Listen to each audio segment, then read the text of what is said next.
5. Hello and welcome to the TGL Podcast number 5. And welcome to... Okay, let me try that again. I think it's live. Yep. Hello and welcome to the TGL Podcast number 5 with me, Hardy F1. I hope you're all having a lovely day whether you are listening to this, and appreciate you listening to this. Again, it's by myself. Unfortunately, Tgl Podcast can't be here this week. But before we do this, now we have the new microphone as well. So this should be much more clearer and better for you guys as well. So let's just go straight into it. So let's start with, for a change, things with TGL itself. So you may have noticed that the latest video has come out, which is Fortnite montage, which was fun to do. And myself and Tgl Podcast love doing it, and the response has been quite good. So if anyone else would like to see more, please let us know. We do plan to do a lot more Fortnite stuff, but I know people are thinking, oh, don't just enter a Fortnite channel. But don't worry, we're not. We are literally just TGL still, and we're playing a random bunch of games and everything we can play, and we'll play that we enjoy playing, and that's what we will do, and that's our promise. So we'll carry on doing that. But as I say, that currently, as of today, the 30th of October 2019, is when this is being recorded, so I don't know when it'll go live on YouTube, but that will be when that'll be the latest video. But there is a lot more videos that we said last time that we're in the works of doing, and they are still in the works of doing. We've got some more montages, and we've even got a review of some games coming up. I think the first one is the new Call of Duty Modern Warfare, which we'll get into in this podcast as well, so do not worry. We'll get into that because that is the latest COD game that's finally come out for the Call of Duty, and I'll give my opinion of it later on. But so to summarise this bit, expect some game reviews and walkthroughs and all that kind of stuff. Those kind of videos are coming. Again, there's not going to be too much towards the end of 2019. We do plan to do something for Christmas time, and that we might even do something for Halloween. Depending, again, it depends what kind of games we want to play and if we have the time to do it. So it's getting all that stuff done. But again, we can get all that sorted. That's not too much of a problem, as long as we can. It's time and schedule and everything we have to do. But that's for that. So the other thing to talk about with TGL is the host situation. We've had a couple of applications, so I should say, sorry, already, and we're going through the process of that. But you can still apply. The Google Forms link is going to be underneath the video in this one in the description, but it's also on the form. So if you're watching this now and you want the link, and if I haven't had the chance to put it up yet for this one, just go to TGL Podcast number 4, and you'll be able to get the Google link. And that, or you just message the channel. You can even, leave us a Twitch message for the channel or YouTube message, and we can begin applications that way as well. Because we want to try and get as many as we can, so we can assess everyone's, best qualities, worst qualities, what you can bring to TGL, all that kind of stuff. But that is coming as well, and we're quite happy for that. It's actually looking quite good for 2020, and the things we want to do. The other thing as well that we're looking at possibly is trying to get someone who can do video editing. Again, because we don't make any money off this, we can't afford to pay someone to do professional video editing. It's going to have to be someone who does YouTube like us for fun, which would help because it would alleviate some of the load that's on myself. I used to be on Pero back in the day, and and the good thing about that is a lot of the people that do that kind of stuff would do the hosting as well, so it is something we could think about. But again, that's for something completely different. If we can get to that, that'd be great.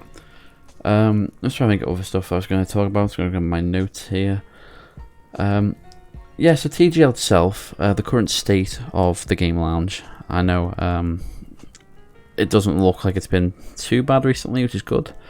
I've been trying to get as many videos out as possible, is what I should say. We did the Road Rash one from the Retro Corner, because that did come back, and is coming back, and is going to stay. Don't worry, it's not going to go anywhere. So make sure you go check out the Road Rash video, because I had a lot of fun making that video. And like I say, we're not all about 2 million views and good likes and making money off this. At this stage, we're just happy to just make videos, play games, and take it from there. And that's literally the kind of thing we want to do, is just be able to say, right, well, let's just have fun with this, because, you know, there's a lot of YouTube channels, a lot of YouTubers, Twitch streamers, Mixer streamers, whatever, that turn this into, from the hobby to the business and the job. And for us, it's just always about being a hobby. We want a community, we want it to grow, which is great to see, because the Discord is growing a bit, and, you know, we're getting actual connections from people, and that's exactly what we want. We want, you know, you guys and girls to have that connection established, and, you know, a place where you can come and just, you know, have fun with other people who are into games like you. So TGL, as it's coming to, like, you know, the end of October now, is in a good place, I'd say, for the rest of 2019. It's exactly where we want it. I know it's a little bit sluggish, especially with videos and all that, but it's exactly where we'd like it to be, because of what we have planned for 2020. Now, I can't go into a lot of detail about 2020, but expect a lot more content in 2020. There'll be a lot more videos. Yes, we will still do montages, we'll still do gameplay, we'll still do reviews, and we'll still do the podcast. The podcast isn't going anywhere, so don't worry about that. So expect all that, as I say, 2020, because new year, new me. I know that saying's a bit overused now, but that's exactly what's going to be. It's going to be still, you know, TGL the way you know it, but we're going to be pumping out more videos, more of the live streams here on Twitch, and we're going to just try and get more connection to people and try and get it to grow. Plus, we do have our own personal projects still. I still have a lot of stuff with Hardy F1 itself that I plan to do. And yeah, you know, next year is going to be a big year for the channel. There's going to be a lot of stuff that needs to just be done, and we're going to get it done. And, you know, the one thing I know some people were worried about was when Pero left, you know, would the channel carry on? What would be the outcome of this? And excuse me for a moment. And the thing is, just because Pero is gone doesn't mean TGL's gone. You know, you can go and support him still on Pero Magic, and you can still, you know, I wish him all the best support that he can get. But yeah, go and show him some love, and, you know, do what you want to do and support his content, because that's what he's focused on, and that's what he'll do, and that's fine. Whatever he does is fine. You can go support his music, and, you know, I actually urge you to go and support his music, you know, because he does make some good songs. So even though he's no longer part of TGL, you can still support him. You know, it's fine and all that. But for TGL, from now till the foreseeable future, he's not part of it. If he comes back in the future, I'm not going to rule that out. It could happen, even though it looks unlikely at the moment. But it could always come back, possibly, if we can work things out behind the scenes, which I'm not going to get onto in the podcast, because this is a nice relaxing podcast, and that whole thing is something that's completely off topic and doesn't need to be spoke about. But anyway, let's get into the next bit, which is all the video game news stories and all that from across other things that we've seen. Yes, let's get into that then, shall we? So the first one that is hit today is Apex Legends hits 70 million players and will be coming to next-gen consoles. So I think that's an actual great achievement for Apex, considering that I don't know, the thing with Apex, it seemed for me was, and you might have a different opinion, but it seemed that when it came out, it was very, the hype was very quick, because it wasn't like, he's a trailer, wait 6 months to a year, there's your game. It was, he's a trailer, and from now you can play it. So at launch, it was, you know, and I didn't really enjoy it at launch, I'll be honest. I was too busy into Fortnite, because I've been spending 2 years playing that. So, don't get me wrong, I love Apex now, you know, I don't mind playing it. And I think, you know, with a lot of the changes the plan to bring and all this, it should be good, but again, it just depends what Respawn can do, especially if their hands get tied by EA or whatever. But it should be good to see, and the fact it's got 70 million players that it's hit now in total is a wonderful achievement for anyone. So even if they are a rival games company to someone, you still, you know, say, well, you know, GG, well, you know, well done, you know. So congrats to Respawn Entertainment and everyone over at Apex for hitting 70 million players. So moving swiftly on to the next thing, let's talk about PlayStation 4, shall we? According to GameSpot, I'll be honest with you, because we're not making money off this, because we don't want to spread lies and rumours that aren't true. We'll talk about rumours, which we will do on this podcast, but we don't want to be creating rumours. So this is why, if we have the link to them, I'll give you them. So PS4, according to GameSpot, is now the second best-selling console, according to Sony, after apparently producing... let me see if I can load the story up. I did have it, yep. Sony had detailed its financial results for Q2 of 2019, which is the 3 months ended September 30th. So that'd be July, August, September, and revealed that the PlayStation 4 shipped 2.8 million units worldwide in that time frame. Slightly down from Q1, but Q1 is January, February time, and it's just over Christmas. You can't get it for Christmas. You could get it for just after. So, but the figures that they're saying is enough to make the PS4 the second best-selling console of all time, which was just something that I thought was quite interesting. And it is quite funny because the PS4. I don't know. I mean, I'm not a big PS4 fan. I had one. I got rid of it. Actually, I'll tell you a fun story.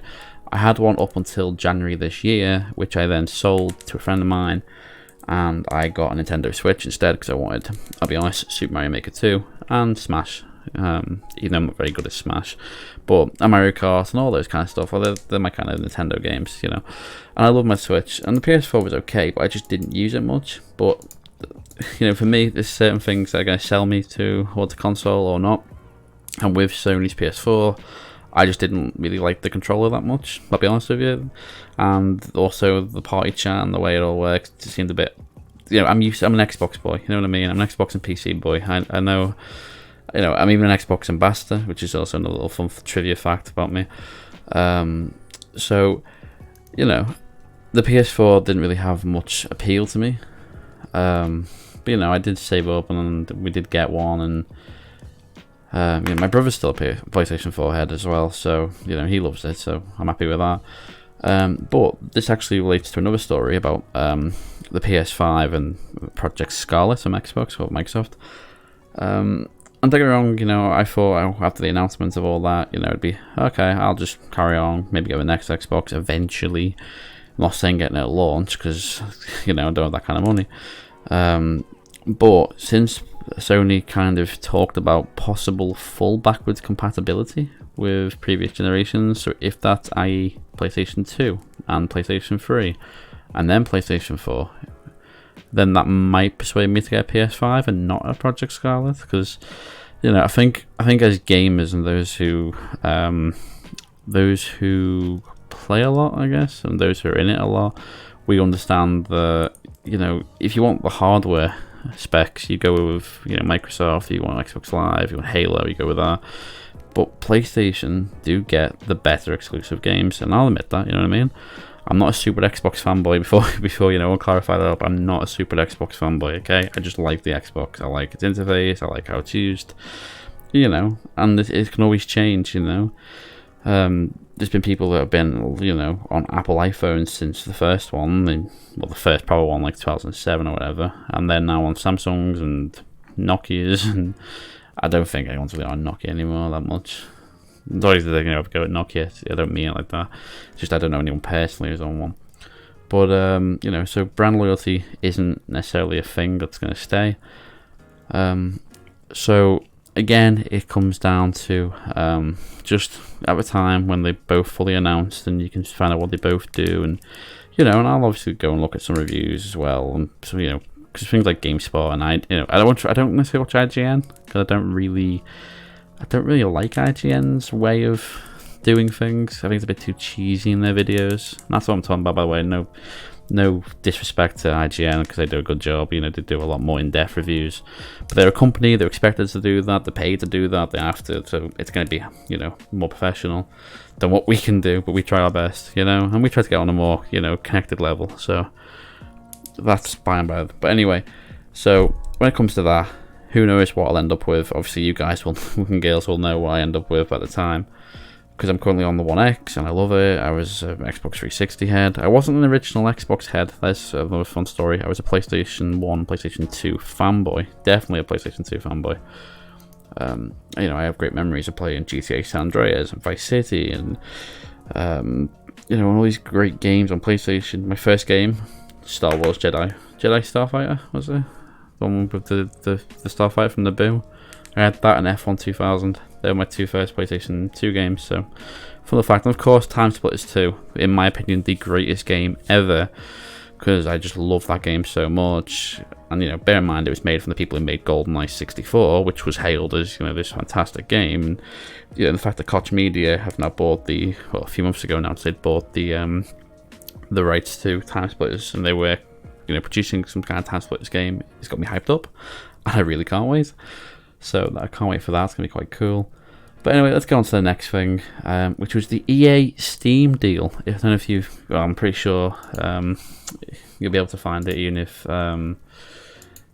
if you have never even seen it yet.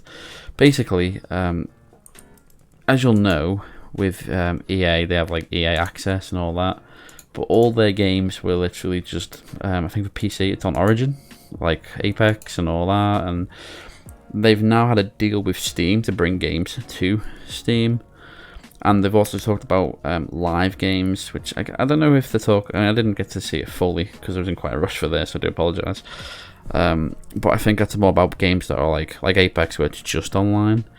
Which, if they're focusing more on that, it's going to be quite sad, because I think we still need to have the single player games and the co-op games and all that, which they're not going to, they're not going to get rid of. We know that for a fact, that the games aren't going to go. It's just they'll focus more on live, and all that. Which it's cool to see what happens with it. But if you're a PC gamer, and let's be honest, Origin isn't in the same kind of, how would I describe it?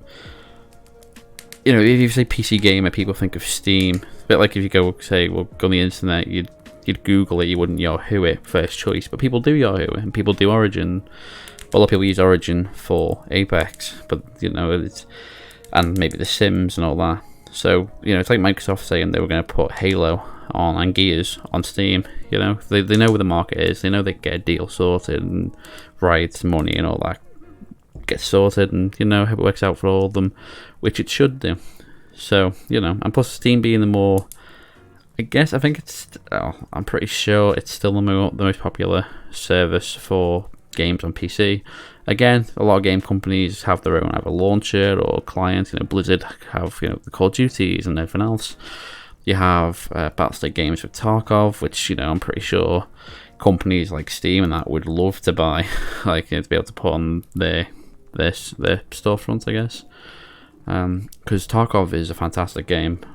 Yeah, it's buggy. Yeah, it breaks. Yeah, I haven't played it in a couple of weeks, but it is great for the whole, get in, scavenge of whatever you've got and get out kind of game, which it's fun. But that's for another thing. But anyway, let's carry on, shall we? So, Overwatch 2, which I know is quite a hot topic now. There was a leak, I believe, saying about Overwatch 2. And I think ESPN, I'm pretty sure actually, PCGamer.com, in the UK edition, are saying that ESPN say they've got a document revealing Overwatch 2, which should have PvE story missions and a new mode, which could explain why, the last couple of years when they said with Overwatch, right, there will be PvE events, they've just kind of recycled them and done it in a loop. Whereas if they're putting them all into a new game. But the fact that, a game that came out in 2015 would have a sequel in 2020 or 2021, that's, 5-6 years release for that. And it took them a long time to make Overwatch. It took them, with Jeff Kaplan and his team and all that. So there is that debate on how much have they learned from that to make Overwatch 2 better. And that's if Overwatch 2 is even better with its content delivery. And that's if it even is actually coming out. It could be Overwatch Season 2. Well, Chapter 2 would be, I guess. A bit like how Fortnite's just done Chapter 2. Because if the leaked image about it shows almost like a younger Lucio, or maybe his son or whatever, I don't know. But it's a bit like that. And I'm as you guys probably know, I'm a huge Overwatch fan. died down a little bit over the last couple of months, I'll be honest, because it's been a bit stale. But when I was doing VGN, I'd done the Overwatch review from the beta when it came to consoles, and I loved it. And I immediately put a pre-order on it. I got it for, I think it was £38 in total, and that was Origins Edition. So you got all the DLC kind of skins and all that. And and I played it a lot with Kearney on console, and I played it a lot on PC, and it is a good game, but I think it has got that. I think it is getting a bit stale now, so they've got to do something to liven it up again and get more people back to it. But who knows what they're going to do properly, because it's easy, like I say on this channel, on TGL, we're not the ones who are going to create rumours and say, oh, this happened just for views, because there's no point. It's horrible practice, and we don't like that. But when there is a rumour around, or a leak, we will talk about it, okay? So anyway, on to the next thing. So I've got a few more, and then we'll be able to wrap this up, because I know it's been, I think, 21 minutes or so. So thank you so much at this point for listening to us, or listening to me anyway, TGL. So the next thing as well is Counter-Strike Go container keys. Now, obviously, since it almost seems like the dawn of time, but since CSGO came out, there's been all the stuff with loot boxes and keys, and there was a whole Syndicate and T-Martin thing with CSGO Lotto, which I'm not going to comment on because I think enough's already been said about that. But they're back in news because the keys are now no longer able to be resold due to money laundering connections, which I just think is mental. I can't actually think, unless you guys can and girls can link me, in the comments, some fact about another in-game item kind of thing that is being used for a criminal offence. This is like the equivalent of I don't know. I was going to say PUBG, like outfits and weapon skins being used for money laundering. It just seems mental, but they're stopping it because of that. And again, I think that's also on PC Gamer as well. I did go past it, yeah. Again, I'll just sum it up.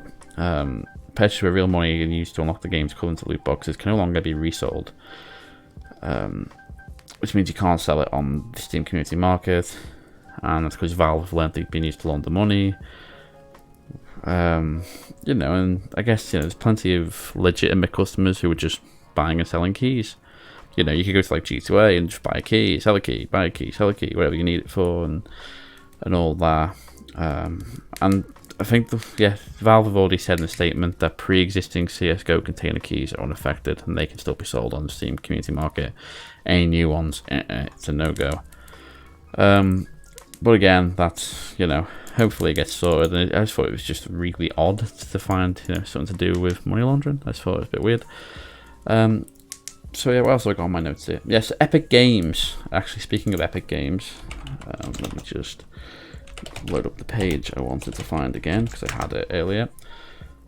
Yeah, Epic Games again in the news about lawsuits.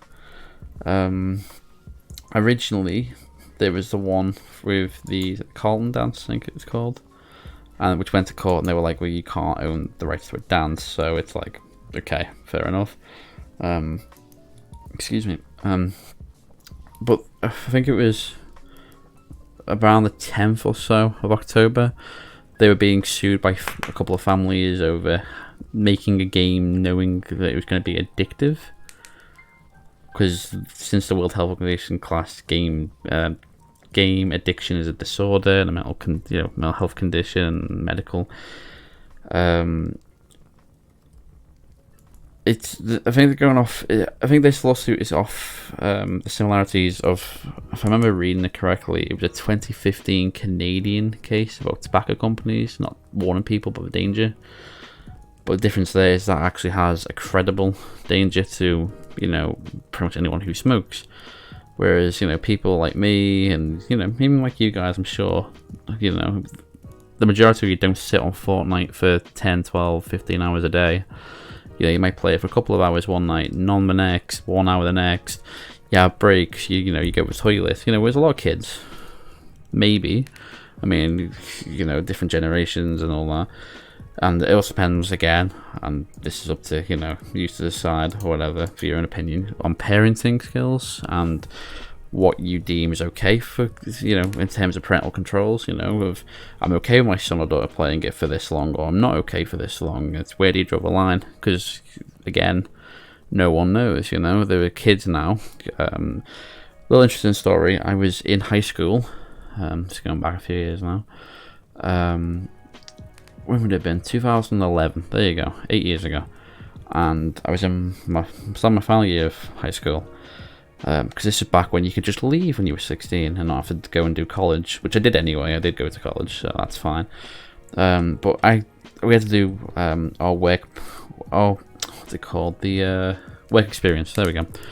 So I went to a primary school because originally I was thinking about becoming a teacher, or a teaching assistant. It was going to end up being at one point, but at that point it was, well, I'd love to be a primary school teacher because,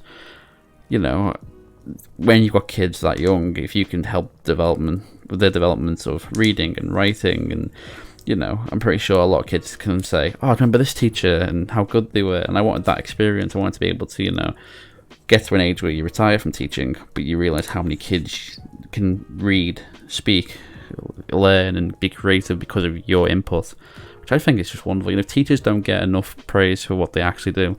Bad teachers are bad teachers, fair enough, but I had teachers in high school and in primary, and just in life in general. You can learn from anyone. It depends what you want to learn. But I have fond memories of teachers that really pushed me out of my comfort zone and really supported me and got me to be more creative and got me to be more fluent with my ability or belief and confidence, and yeah, they get paid if they're in school or whatever.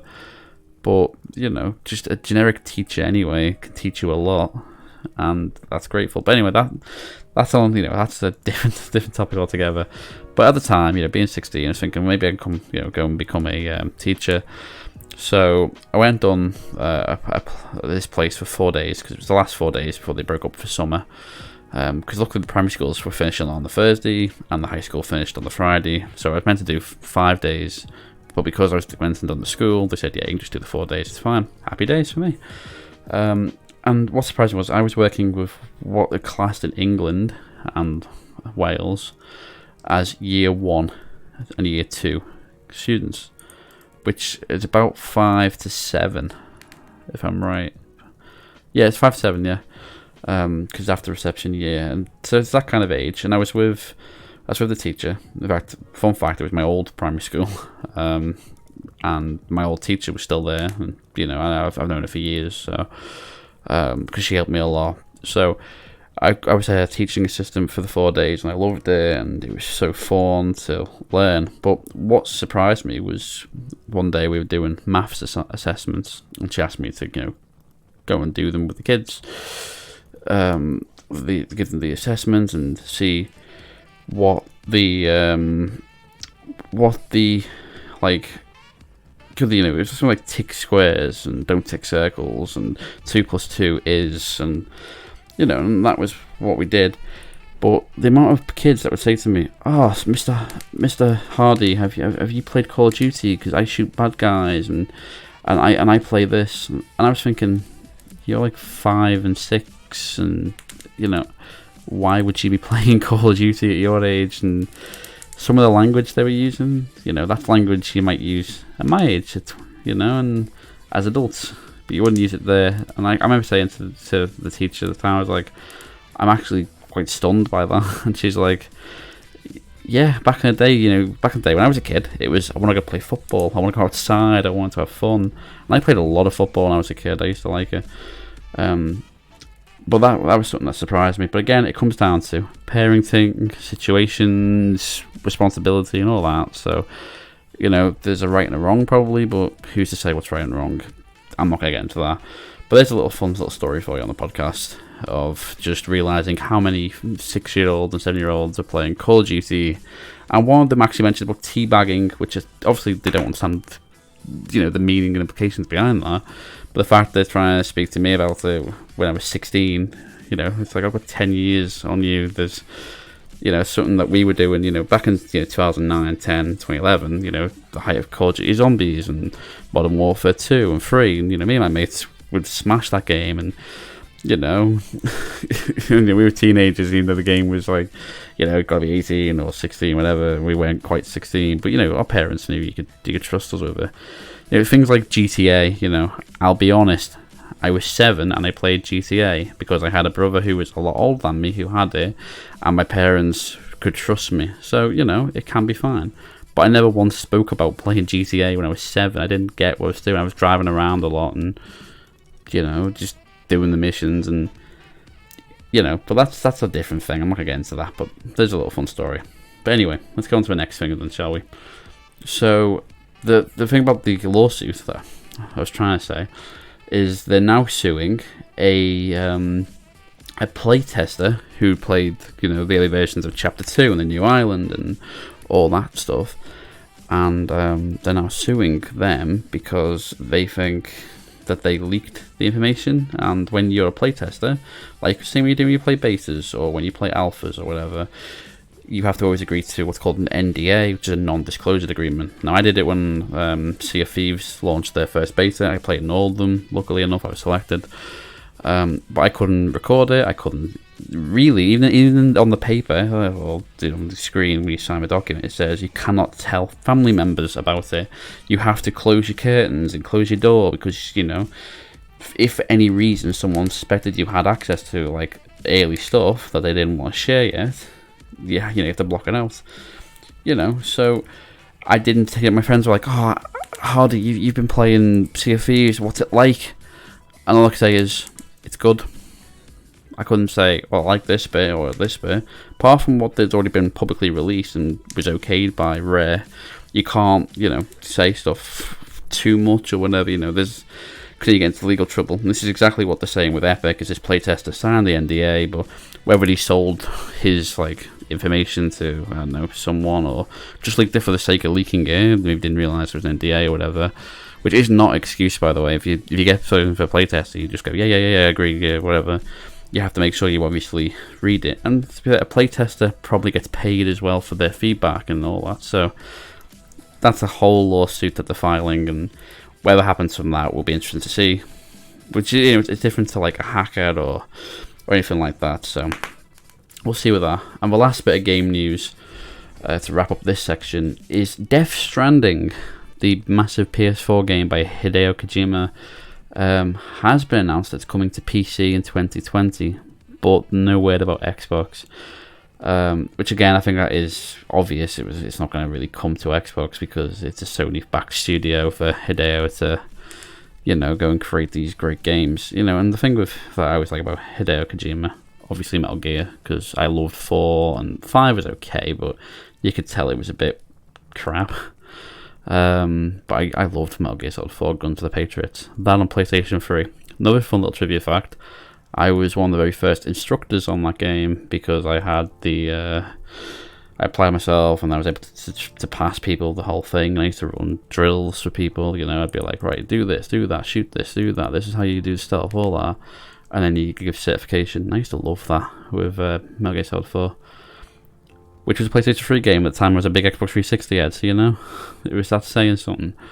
And I used to love that, being like the leader of that, and I passed a load of people through, and hopefully they had a great gaming experience because we got some people who didn't really know the game well, and I was able to I was quite good at that online. I'll be honest, I was good at being sneaky and getting kills, and whereas 5 just felt disconnected from Konami, but that's by the by. But yeah, Death Stranding anyway, coming to PC 2020. I can't tell you when, only because the article itself was, I think, Kojima Productions said it's releasing on PS4 on November 8th, which they've been waiting to release, so it's happy. But they said it. I don't know where yeah, there you go. They also said Death Stranding will be coming to PC in early summer of 2020. So that's great news for them, and I hope it goes really well for them because Hideo deserves a lot more than what he got from Konami, because we all know how Konami act, shall we say, after everything, with the bands of like going to the Game Awards and kicking him off his own project and telling him to, be done with Metal Gear, and it was just horrible for that. But I'm glad to see that like it's turning around, and hopefully Death Stranding should be a masterpiece game, because Sony have had some good ones. Horizon Zero Dawn people liked. You had God of War. You obviously had Last of Us. You've got Days Gone, Detroit Become Human. All these great exclusives.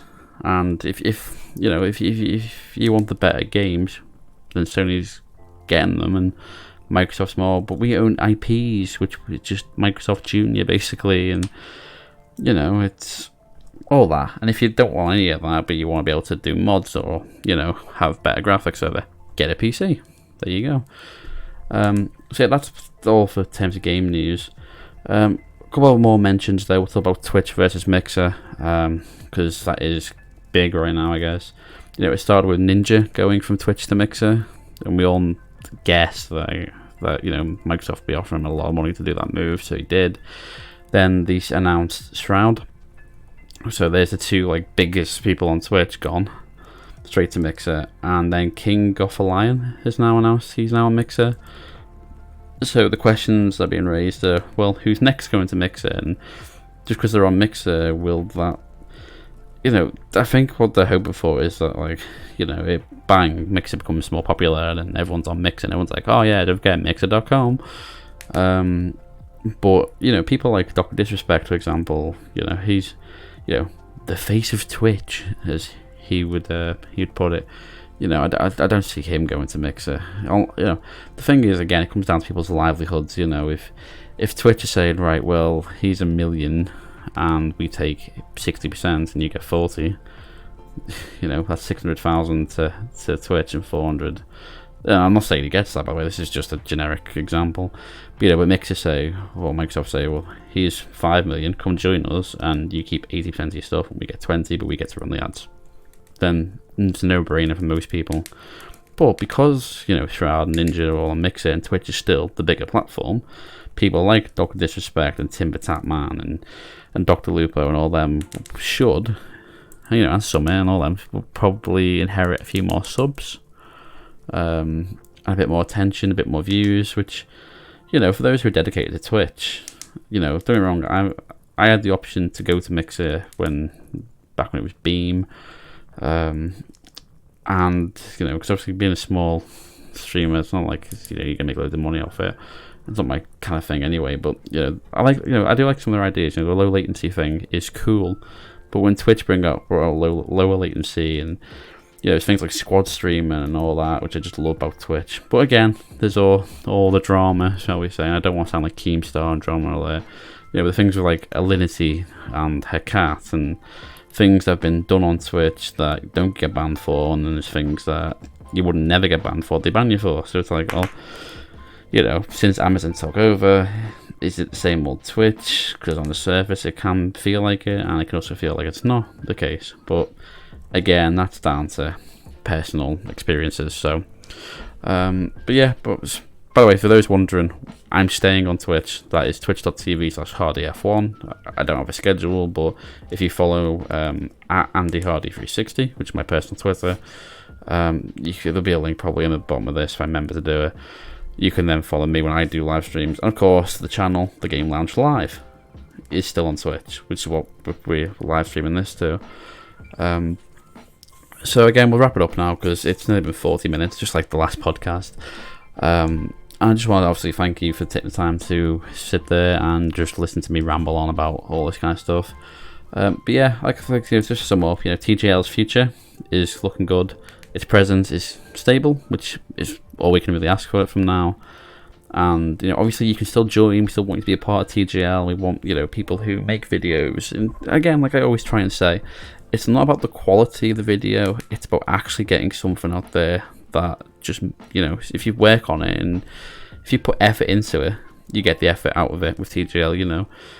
It could be the worst gameplay video to you because you would think, oh, it's 360p and I haven't got the best hardware, but we don't care on TGL. It's, oh, that's cool because you've actually bothered to make something. It's creative and we want to support people. So, you know, there's that. There's also a few things that I'm going to be looking into in terms of partnerships and things that might happen with a couple of streamers and some of the content creators. You may also see us on Creator Hubs, which was a thing founded by Captain Bacons, who is on twitch.tv/Captain Bacons.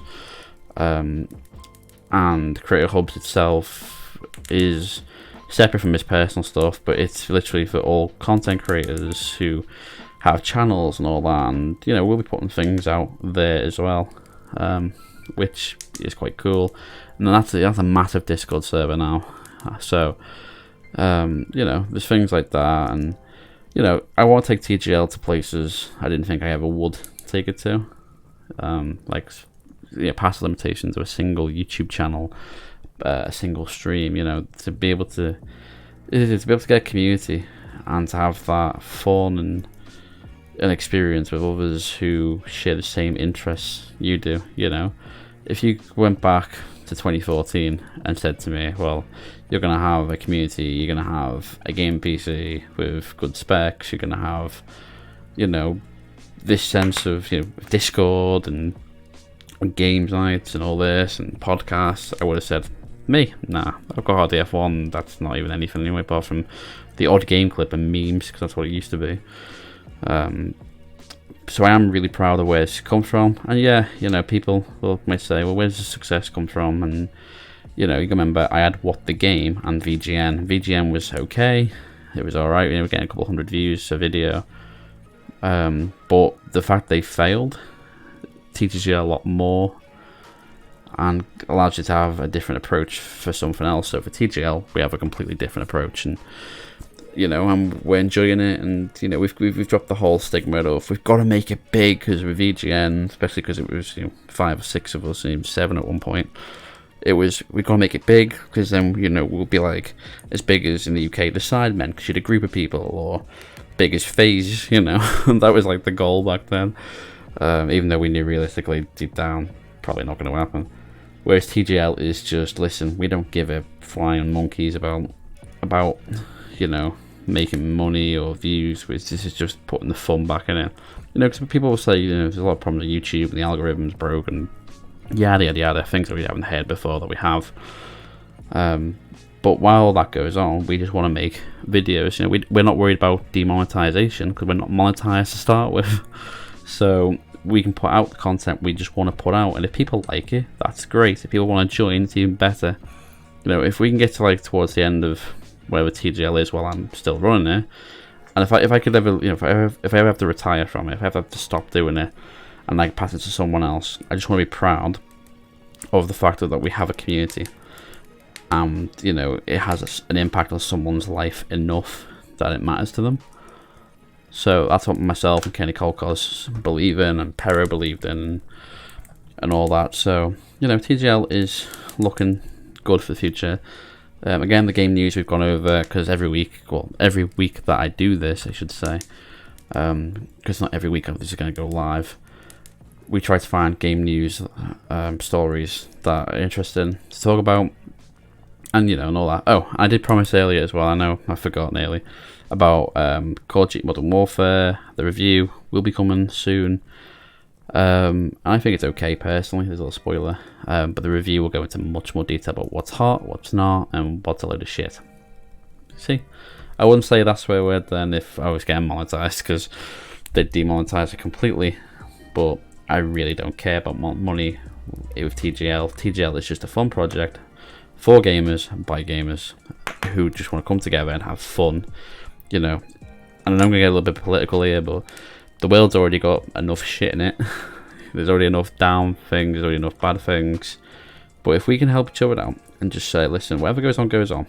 But as gamers who play and live in a virtual world, that's the best way to describe it, why can't we just make friends and just have a laugh? And you know, I hate to sound like a hippie, I guess, is what old generations would call you.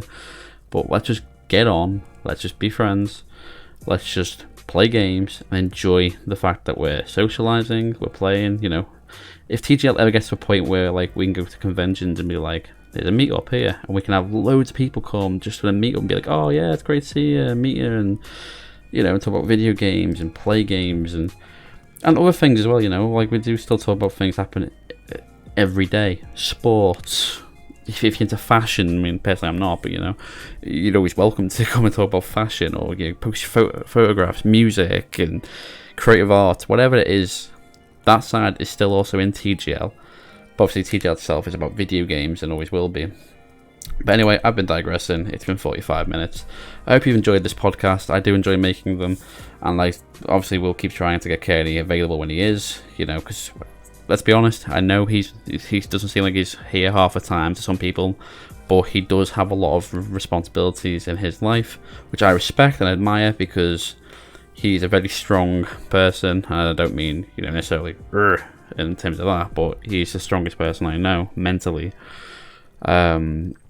And he's brilliant, and he does help with TGL behind the scenes. In the Fortnite montage, he did half the clips for me, you know, so he gives me footage to then go and use, and that's how it's going to be for this year.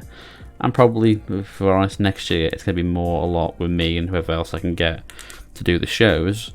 But Kearney will always be a part of TGL. I shall give a quick shout out to Kearney, because you are an absolute legend, because I know he'll be listening to this when it goes live as well. So but yeah, I've been Andrew Hardy, F1 Hardy. This has been TGL Podcast number 5. Hopefully you stay tuned for number 6 when that comes out, which will probably be in a few weeks. But in the meantime, wherever the new videos are, links will all be down below for the Game Lounge on YouTube, the Game Lounge Live on Twitch, and the Game Lounge Official YT, I think it is, on Facebook. Make sure to check us out there. Leave a like if you like this. Leave a comment, and we'll have a debate about video games. And if you don't like it, leave a dislike. It's fine. Not everything has to be liked. You know what I mean? Everyone's an individual at the end of the day. But I've been Andrew Hardy, F1 Hardy. You've been awesome. This has been TGL Podcast number 5, and I will see you next time.